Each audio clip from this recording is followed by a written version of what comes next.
నమస్తే, welcome to Suman TV. నేను Girija. Piles ఈ జనరేషన్ లో చాలా మందికి ఏర్పడుతున్న సమస్య.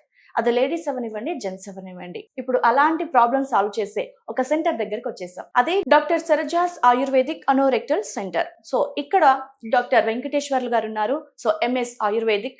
సో ఆయుర్వేదిక్ పరంగా ఎలాంటి ట్రీట్మెంట్ ఉంది అనే విషయాల్ని సార్ తో మాట్లాడి తెలుసుకుందాం. నమస్కారం సార్. నమస్తే అండి. సార్, మామూలుగా అయితే పైల్స్ గురించి విన్నాము, లేకపోతే ఫిషర్ గురించి విన్నాం. మరి ఫిస్టులా అనేది ఇది ఎలాంటిది? అంటే మేజర్ ప్రాబ్లం అనుకోవచ్చు. అసలు ఏంటి ఫిస్టులా అంటే? మలద్వారంలో ఉన్నటువంటి సమస్యలు చూసుకున్నప్పుడు పైల్స్, ఫిషర్, ఫిస్టులాస్ లో ఫిస్టులా అనేది క్లిష్టతరమైన సమస్య అన్నమాట. పైల్స్, ఫిషర్స్ అనేటివి సరే మనం తీసుకునేటువంటి ఆహారపు అలవాట్లు వాటి వల్ల మనకి ఈ పైల్స్, ఫిషర్స్ కనిపిస్తూ ఉంటాయి. ఈజీగా కూడా ఉంటాయి ట్రీట్మెంట్స్, పెద్దగా ఇబ్బంది పడాల్సిన అవసరం లేదు. బట్ ఫిస్టులా వచ్చేసరికి ఏంటంటే చాలా క్లిష్టతరంగా ఉంటుంది. అది ఇన్ఫెక్షన్ అనమాట. సో మలద్వారం లోపల అందరికి మనకి యాన్యుల్ గ్లాండ్స్ ఉంటాయి. అంటే మోషన్ వచ్చే మార్గం చుట్టూ కూడా మనకి మోషన్ ని కంట్రోల్ చేయడానికి కండరాలు ఉంటాయి. Internal sphincter and external sphincter అంటా ఉంటారు. ఈ రెండింటి మధ్యలో ఒక యాన్యుల్ గ్లాండ్ ఉంటుంది. అక్కడ నుంచి మలద్వారం లోపలికి ఒక స్రావం అనేది వస్తూ ఉంటుంది అనమాట. ఎప్పుడైనా మనకి ఈ లోపల ఉన్నటువంటి ఏదైతే గ్లాండ్ డక్ట్ ఉంటుందో అది బ్లాక్ అయినప్పుడు ఆటోమేటిక్ గా మనకి యాన్యుల్ గ్లాండ్ అనేది ఇన్ఫెక్ట్ అయ్యి బయట ఒక యాబ్సెస్ ఫామ్ అవుతుంది అనమాట. అట్లయిపోయి మనకి బయటకి చీములాగా రావడం కానీ, ఒక హోల్ లాగా ఏర్పడి అక్కడ నుంచి పస్ రావడం కానీ జరుగుతుంటుంది అనమాట.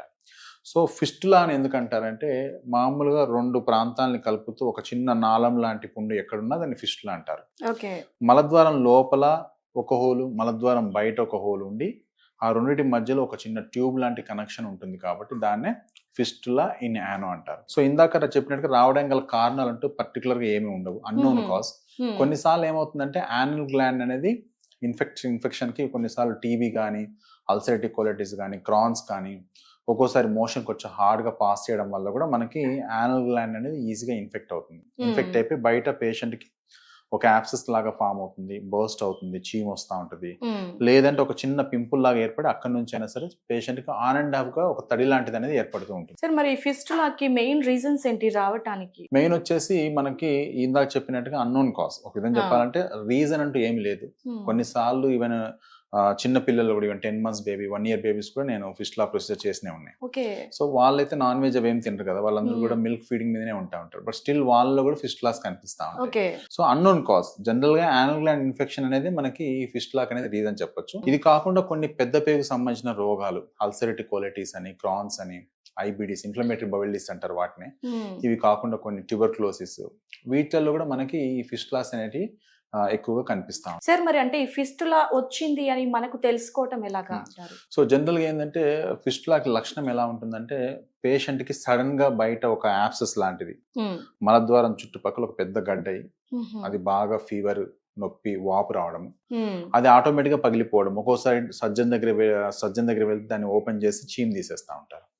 సో ఇట్లా మలద్వారం బయట ఒక గడ్డ లాంటిది ఏర్పడుతుంది అనమాట. అదే కాకుండా ఒక్కొక్కసారి ఒక చిన్న పింపుల్ లాగా కూడా వస్తుంది, చిన్న మొటిమలాగా ఏర్పడి అక్కడ నుంచి తడి అవుతూ ఉంటుంది. పేషెంట్ చెప్తారు మన దగ్గరికి వచ్చినప్పుడు, నాకు మోషన్ వచ్చే మార్గం దగ్గర ఒక చిన్న పింపుల్ లాంటిది, అక్కడ నుంచి పసు వస్తూ ఉంటుందండి ఆన్ అండ్ ఆఫ్ గా. కొన్ని రోజులు వస్తుంది, కొన్ని రోజులు తగ్గిపోయింది, టాబ్లెట్లు యాంటీబయాటిక్ వేసుకుని తగ్గిపోయింది, మళ్ళీ వస్తూ ఉంటది, ఇది చెప్తారు. ఇదే కాకుండా అలా పసు రావడం వల్ల అక్కడ చుట్టంతా కూడా దురదలాగా రావడము, కొంచెం ఇచింగ్ సెన్సేషన్, లేకపోతే చుట్టంతా రెడ్నెస్ ఉండడము, ఇది మనకి ఈ ఫిస్టులా యొక్క లక్షణం. ఓకే సార్, మరి ఫిస్టులా డయాగ్నోసిస్ ఏ విధంగా ఉంటుంది? సో ముందు డాక్టర్ గారి దగ్గరకు వచ్చి పేషెంట్ ఎప్పుడైతే ఈ కంప్లైంట్స్ చెప్తారో ఆటోమేటిక్ గా 90% డయాగ్నోస్ అయిపోతుంది. సో మనం ఏం చేస్తాం అంటే, పేషెంట్ మన దగ్గరకు వచ్చినప్పుడు రెక్టల్ ఎగ్జామినేషన్ చేస్తాము. పర్రెక్టల్ ఎగ్జామినేషన్ అంటారు. జస్ట్ ఫింగర్ గానే యానస్ లోకి ఇన్సర్ట్ చేసి చూసినట్లయితే, ఇందాక చెప్పినట్టుగా ఫిస్టులాకి 2 హోల్స్ ఉంటాయని చెప్పాను కదా, బయట ఒకటి, లోపల ఒకటి. సో లోపల ఉన్నటువంటి ఏదైతే ఓపెనింగ్ ఉందో మనకి అది చేతికి తగులుతుంది అనమాట, డాక్టర్ గారి చేతికి ఈజీగా. దాన్ని పర్రెక్టల్ ఎగ్జామినేషన్ అంటారు. దాని ద్వారా మనకి ఆ ఫిస్టులా అనేది క్లియర్ గా ఏర్పడ్డదా లేదా, ఎలా ఉంది, ఎంత డెప్త్ లో ఉంది అనేది కూడా మనకి ఫింగర్ ఎగ్జామినేషన్ ద్వారా తెలిసిపోతుంది. లేదంటే కొన్ని రకాల టెస్ట్లు ఉంటాయి మనకి. మన దగ్గర అయితే వీడియో రెక్టోస్కోప్ ఉంటుంది, దాని ద్వారా పేషెంట్ కూడా మనం చూపించవచ్చు ఇంటర్నల్ ఓపెనింగ్ ఎక్కడ ఉంది ఏంటంటే కూడా క్లియర్ గా పేషెంట్ చూస్తాడు, పేషెంట్ కు మనం ఎక్స్ప్లెయిన్ చేయొచ్చు. ఇవే కాకుండా కొన్నిసార్లు కాంప్లికేషన్స్ ఉన్నప్పుడు, అంటే కాంప్లెక్స్ ఫిస్టులాస్ బాగా డెప్త్ గా ఉన్నప్పుడు ఏంటంటే మనం ఎంఆర్ఐ స్కానింగ్ అని, ఎండోయానల్ స్కానింగ్ అని సజెస్ట్ చేస్తాం. అయితే మరి అలోపతి అండ్ ఆయుర్వేదిక్ లో డిఫరెన్స్ ఏంటి ఈ ఫిస్టులాకి సంబంధించి? సో ఫిస్టులా ఏంటంటే మనకి ఎలోపతి ట్రీట్మెంట్స్ వచ్చేసరికి చాలా రకాల సర్జరీస్ ఉంటాయి. ఫిస్టులోటమీ, ఫిస్టులెక్టమీ, లేజర్ సర్జరీ ఇలా. బట్ ఏమవుతుందంటే అసలు సమస్యలు ఎక్కడ వస్తుందంటే, ఈ ఫిస్టులా అనేది మలద్వారం లోపల ఉన్న గోడల్ని క్రాస్ చేస్తూ పోయింది అనమాట. సో గోడలు అంటే కండరాలు, మనకి మోషన్ ని కంట్రోల్ చేస్తూ ఉంటాయి. ఎప్పుడైతే మనం ఏదైనా ఓపెన్ సర్జరీ చేస్తామో, బాగా ఓపెన్ చేసి ఫిస్టులాటమీ అంటారు, ఓపెన్ టెక్నిక్. ఫిస్టులెక్టమీ అంటారు, టోటల్గా ట్రాక్ రిమూవ్ చేయడము. ఈ రిమూవ్ చేయాల్సి వచ్చినప్పుడు ఏమవుతుందంటే మలద్వారంలో కండరాలను కట్ చేస్తే తప్ప లోపలికి వెళ్ళలేము. ఓకే. అలా కట్ చేసినప్పుడు మోషన్ కంట్రోల్ పోద్ది పేషెంట్కి. వాళ్ళు ఎక్కువసేపు మోషన్ ఆపుకోలేరు. ఇంకా బయటికి వెళ్ళినప్పుడు వాళ్ళకి తెలియకుండానే మోషన్ వచ్చేసేయడము, వాళ్ళకి తెలియకుండా గ్యాస్ లీక్ అవడం ఇలా అవుతుంది అనమాట. అందువల్ల సర్జరీస్లో ఏంటంటే సగం చేసి రిమూవ్ చేయడము, క్లీన్ చేసి వదిలేయడం జరుగుతుంది. మళ్ళీ మళ్ళీ రికరెన్స్ అవుతూ ఉంటుంది fistula. So even laser procedure ద్వారా చేసినా కానీ మనకి ఏమైందంటే లోపల ఉన్నటువంటి హోల్ సరిగా మానకపోవడం వల్ల, యానల్ గ్లాండ్ సరిగ్గా డిస్ట్రక్ట్ అవ్వకపోవడం వల్ల మళ్ళీ మనకి రికరెన్స్ అనేది కనిపిస్తూ ఉంటుంది అన్నమాట ఫిస్టులాస్లో. ఆయుర్వేదంలో వచ్చేసరికి మనకి క్షారసూత్ర అనే ఒక విధానం ఉంటుంది అనమాట. అది అతి ప్రాచీనమైన పద్ధతి, బట్ WHO అప్రూవ్ టెక్నిక్ అది. సో దాని ద్వారా మనం ఈ ఫిస్టులాని కానీ మనం ట్రీట్ చేసినట్లయితే ఈ మలద్వారంలో కండరాలు డిస్టర్బ్ అవ్వవు, అండ్ మోషన్ కూడా కంట్రోల్ ఉంటుంది, పేషెంట్ కి మళ్ళీ రికరెన్స్ అనేది ఉండదు. అండ్ ఈ పద్ధతి ఏంటంటే మనం ఆడి వరకే చిన్న మత్తిచ్చి చేయొచ్చు, కొంచెం డిస్కంఫర్ట్ అది ఉంటుంది, బట్ ఒక 6 to 8 weeks లోనే ఎంత పెద్ద కాంప్లెక్స్ ఫిస్టులా అయినా మనం ఈజీగా ట్రీట్ చేయొచ్చండి. సో ఆయుర్వేదిక్ పరంగా మనకి పర్మనెంట్ సొల్యూషన్ దొరుకుతుంది. డెఫినెట్గా 98 to 99% మనకి క్షారసూత్ర విధానం ద్వారా ఎలాంటి ఇబ్బంది లేకుండా ఫిస్టులాని ట్రీట్ చేయొచ్చు. ఓకే, మరి ఈ ఫిస్టులాకి వచ్చేసరికి అంటే మెయిన్ గా మేల్ ఫీమేల్ అంటే కిడ్స్ లో కూడా వస్తుంది అన్నారు మీరు. సో ఏ ఏజ్ గ్రూప్ వాళ్ళలో ఎక్కువ కనిపిస్తుంది? సో జనరల్ గా అయితే మేము చూసింది ఏంటంటే ఏజ్ గ్రూప్ తో అయితే సంబంధం లేదు, కనిపిస్తూనే ఉంటుంది అందరిలో కూడా. కాకపోతే ఏంటంటే కంపారిటివ్లీ ఫీమేల్ మేల్ పేషెంట్స్ లో కాంప్లెక్స్ ఫిస్టులాస్ చాలా ఎక్కువ. ఓకే, అంటే బాగా స్పింటర్ ఇన్వాల్వ్మెంట్ కానీ బాగా డెప్త్ గా ఫామ్ అవడం అనేది కాంప్లెక్స్ ఫిస్టులాస్ అన్ని కూడా మేల్ పేషెంట్స్ లోనే చాలా ఎక్కువ. ఫీమేల్ లో వచ్చినా గానీ అవన్నీ కూడా సింపుల్ ఫిస్టులాస్ ఉంటాయి. వాటిలో ఎక్కువ శాతం ఏంటంటే వాళ్ళకి ఆఫ్టర్ డెలివరీ మనకి కట్ లాగా అయిపోయి ఫిషర్ నుంచి ఏర్పడే ఫిస్టులాస్ ఎక్కువగా ఉంటాయి. అంటే మేల్ లోనే ఎక్కువగా కనిపించడానికి what is the reason doctor? అట్లా అంటూ ఏం లేదు, there is unknown cause, actual తెలియదు ఇది ఎందుకు వీళ్ళని ఎక్కువ వస్తుందని మనం చెప్పడానికి ఉండదు. మేబీ వాళ్ళు ఎక్కువగా బయట తిరగడం లేదా బయట ఫుడ్ ఎక్కువ తీసుకోవడము, వాటి వల్ల కూడా వాళ్ళకి ఫిషర్స్ ఈ పైల్స్ అనేది ఎక్కువగా ఉంటాయి. కాబట్టి ఇట్లా ఫిషర్ పైల్స్ ఉన్నప్పుడు కూడా మలద్వారం లోపల వాప్ ఎక్కువగా ఉంటుంది. సో అట్లా ఉన్నప్పుడు మేబీ యానల్ గ్లాండ్ త్వరగా ఇన్ఫెక్ట్ అయిపోయి మనకి వీళ్ళకి ఫిస్టులాస్ అనేవి మేల్ ఎక్కువ కనిపిస్తుండొచ్చు. ఓకే సార్, అయితే మరి ఫిస్టులా అనేది ఓన్లీ సింగిల్ టైప్ లేదా ఇందులో కూడా వేరే చాలా రకాలు ఉంటాయి. Grade 1 simple fistula, transsphincteric fistula, supralevator fistulas, ఇట్లా డిఫరెంట్ టైప్ ఆఫ్ ఫిస్టులాస్ ఉంటాయి అన్నమాట. ఇవేంటంటే కాంప్లెక్స్ ని బట్టి మనకు grade 1, grade 2, grade 3, grade 4, grade 5 వరకు కూడా ఉంటాయి.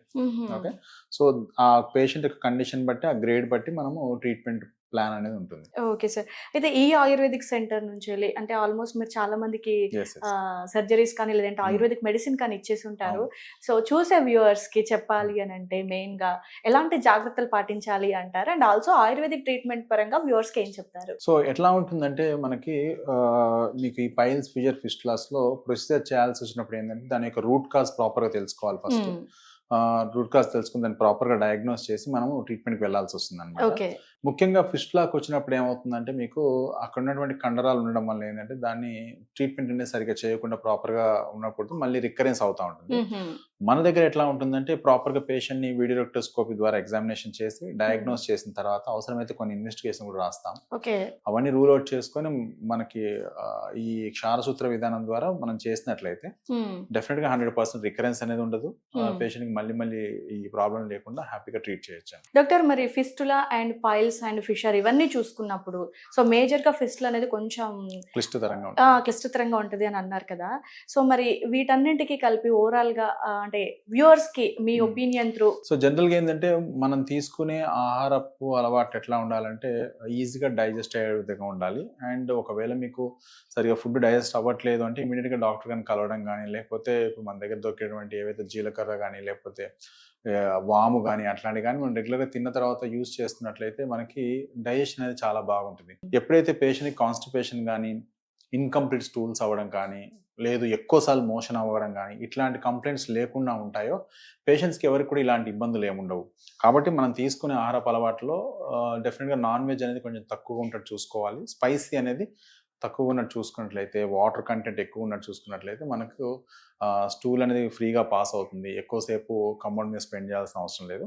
దీంతో పాటు స్ట్రెస్ లెవెల్స్ కూడా తక్కువ చేయడం, కొంచెం ఎక్సర్సైజ్ చేయడం కానీ, యోగా ఇట్లాంటి చేసినట్లయితే పేషెంట్స్కి ఇలాంటి ఇబ్బందులు అనేది రాకుండా మనం జాగ్రత్తలు తీసుకోవచ్చు. సో ఆఫ్టర్ ట్రీట్మెంట్ అయితే వాళ్ళకు డైట్ లాంటిది ఏమి నో నీడ్ పెద్దగా ఏముండదు, డైట్ అంటే ఏముండదు, కాకపోతే కొంచెం స్పైసీ అవి మాత్రం కొంచెం తక్కువ చేయమని చెప్తా ఉంటాం. Thank you so much sir, చాలా ఇన్ఫర్మేటివ్ ఇన్ఫర్మేషన్ అందించారు మా వ్యూవర్స్ కోసం. Thank you so much. Thank you అండి.